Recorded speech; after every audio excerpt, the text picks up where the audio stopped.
Good afternoon, everyone. Let us recall our lesson in safety and precautionary measures in sewing. Safety and precautionary measures, general hygiene requirement for sewing. Before you begin, hide your hair for convenience. The light should fall on the working surface from the left side or from the front. Keep all needlework during work breaks in the product package.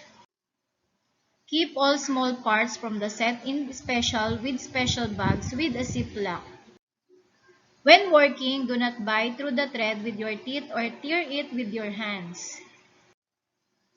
The length of a thread when sewing must not exceed the length of the distance to the elbow.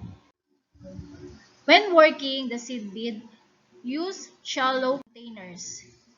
When working with bulk materials, put on a face mask. Keep needles and pins at a certain place, a special box, cushion, etc. Do not leave them at the workplace. Never take the needle, pins in your mouth, and do not stick them in the clothes. Use steam ball when sewing. Safety precautions when working with needles, pins, and knitting needles. Do not use rusty needles and pins in your work. Attach patterns to fabric with sharp ends of pins away from you.